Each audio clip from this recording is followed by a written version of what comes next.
Scan ചെയ്തു, MRI ചെയ്തു, ലാപ്രോസ്കോപ്പിയും ചെയ്തു. എന്താണ് അസുഖം എന്നുള്ളത് കണ്ടുപിടിച്ചു.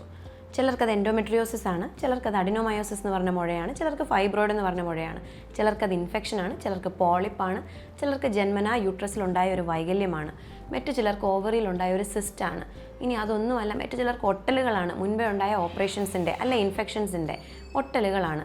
എന്താണ് കാരണമെന്നുള്ളത് കണ്ടുപിടിച്ചതിന് ശേഷം അതിനെ ട്രീറ്റ് ചെയ്യുമ്പോൾ ആദ്യമേ എടുത്തോ പിടിച്ചോ എന്ന് പറഞ്ഞ് ആരും സർജറി അഡ്വൈസ് ചെയ്യാറില്ല. നമ്മൾ നമ്മുടെ കണ്ണാലെ ലാപ്രോസ്കോപ്പി ചെയ്യുന്ന സമയത്ത് കണ്ടു കഴിഞ്ഞു അതിനകത്ത് എന്താണ് കാരണമെന്നുണ്ടെങ്കിൽ അതൊരു സിസ്റ്റാണെങ്കിൽ അത് ഉറപ്പായി നീക്കം ചെയ്യണം. ഇനി അതൊരു മുഴയാണെങ്കിൽ അത് ഉറപ്പായി എടുത്തു കളയണം. ഇനി എന്തെങ്കിലും ഒട്ടലുകളാണെങ്കിൽ അത് വിടുവിക്കാൻ നോക്കണം.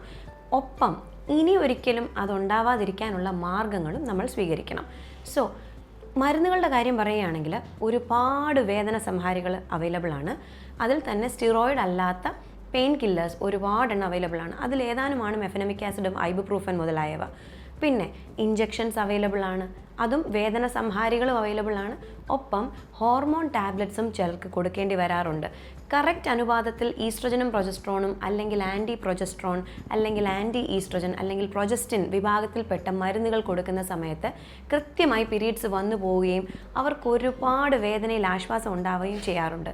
സോ ഉറപ്പായും ഈ പറഞ്ഞ വേദന ചികിത്സിക്കാൻ വേണ്ടിയിട്ട്, പീരീഡ് സമയത്തുണ്ടാകുന്ന വേദന ചികിത്സിക്കാൻ വേണ്ടിയിട്ട് ഹോർമോൺ ടാബ്ലറ്റ്സും കൊടുക്കാറുണ്ട്, ഹോർമോൺ ഇഞ്ചെക്ഷൻസ് കൊടുക്കാറുണ്ട്. ഇപ്പോൾ പലരും ഉപയോഗിക്കുന്ന വളരെ നൂതനമായ ഒരു മാർഗ്ഗമാണ് യൂട്രസിൻ്റെ ഉള്ളിൽ തന്നെ വെക്കാവുന്ന ഹോർമോൺ അടങ്ങിയിട്ടുള്ള ഡിവൈസസ്.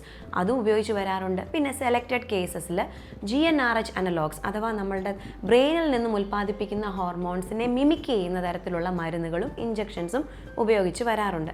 പലപ്പോഴും വേദനയുടെ ആധിക്യം കാരണം കുറേ മാസങ്ങളോളം പീരീഡ്സ് നിർത്തിവെക്കേണ്ടി വരാറുണ്ട്, എസ്പെഷ്യലി ഒരു ഓപ്പറേഷൻ കഴിഞ്ഞതിന് ശേഷം. സോ വേദനയുടെ കാരണം എന്തുമാകട്ടെ അത് കറക്റ്റായി കണ്ടുപിടിച്ച് അത് ചികിത്സിച്ച് അതിനു വേണ്ട മരുന്നുകൾ എടുക്കുന്നതിലൂടെ ഉറപ്പായിട്ടും ആ വേദനയിൽ നിന്നും ആശ്വാസം ഉണ്ടാകാറുണ്ട്. പിന്നെ പലരും പറഞ്ഞു കേൾക്കുന്ന ഒരു കാര്യമാണ്, ഡോക്ടർ വേദന വരുമ്പോഴെല്ലാം ഞാൻ ഗുളിക എടുക്കാറുണ്ട്, പക്ഷേ ഒരു കാര്യമില്ല, ഞാൻ അപ്പോഴത്തേക്കും ഛർദ്ദിച്ചു, ഞാൻ തല കറങ്ങി വീണു എന്നൊക്കെ പറയാറുണ്ട്.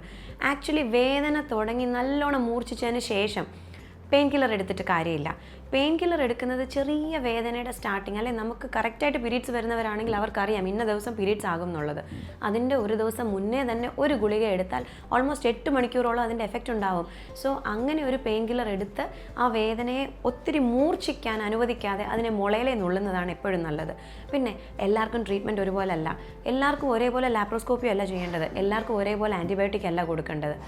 ഇന്നാർക്ക് ഇന്ന ചികിത്സ വേണം എന്നുള്ളത് അവരുടെ അസുഖത്തിൻ്റെ ആധിക്യവും അവരുടെ കറൻറ്റ് സ്റ്റാറ്റസ്. ചിലപ്പോൾ കല്യാണം കഴിഞ്ഞവരാകില്ല, ചിലപ്പോൾ കല്യാണം കഴിഞ്ഞവരായിരിക്കും, ചിലപ്പോൾ കുട്ടികളുള്ള ആൾക്കാരാവില്ല, ചിലർ കുട്ടികൾ ഓൾറെഡി ഫാമിലി കംപ്ലീറ്റ് ആയിട്ടുള്ള ആൾക്കാരായിരിക്കും. സോ ഇതെല്ലാം വെച്ചിട്ടും ഫാമിലി ഹിസ്റ്ററിയും വെച്ചിട്ട് അമ്മമാർക്ക് ഹിസ്റ്ററക്ടമി ചെയ്തിട്ടുണ്ടെങ്കിൽ അവരുടെ പെൺമക്കൾക്ക് ഒരുപാട് സാധ്യതയുണ്ട് ഈ പറഞ്ഞ മുഴകളും സിസ്റ്റുകളും ഒക്കെ വന്ന് വരാൻ. സോ ഫാമിലി ഹിസ്റ്ററിയെ കണ്ടില്ല എന്ന് നടിക്കാൻ നമുക്ക് സാധിക്കുകയില്ല.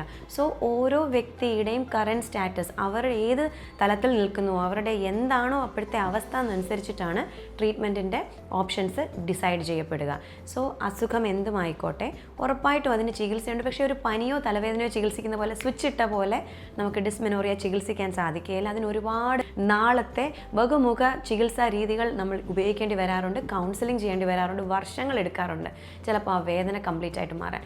ഒരു സിസ്റ്റോ ഒരു മുഴയോ ഒക്കെയാണ് കാരണമെങ്കിൽ അത് നീക്കം ചെയ്യുമ്പോൾ തന്നെ പറയാറുണ്ട്, ഓ എൻ്റെ വേദന മാറി ഡോക്ടറെ, ആ സിസ്റ്റ് എടുത്തതോടെ അല്ലെങ്കിൽ ഓപ്പറേഷൻ ചെയ്തതോടെ എൻ്റെ വേദന മാറി എന്ന് പറയാറുമുണ്ട്. പിന്നെ ഓപ്പറേഷൻ ചെയ്തുകൊണ്ട് മാത്രം കാര്യമില്ല, കുട്ടികളില്ലാത്തവരാണെങ്കിൽ എത്രയും പെട്ടെന്ന് ഒരു കുട്ടിക്കായിട്ടുള്ള ശ്രമങ്ങൾ ആരംഭിക്കുകയും അതിൻ്റെ ചികിത്സ തേടുകയും ചെയ്യേണ്ടതാണ്. പിന്നെ ഫാമിലി കംപ്ലീറ്റ് ആയിട്ടുള്ള ആൾക്കാരാണെങ്കിൽ വീണ്ടും വീണ്ടും ആ മുഴയോ സിസ്റ്റോ വീണ്ടും വീണ്ടും ഓപ്പറേഷൻ ചെയ്യേണ്ട ഒരു അവസ്ഥ ഉണ്ടാവാതെ വരാനും നമ്മൾ ശ്രദ്ധിക്കേണ്ടതാണ്. ഓക്കെ.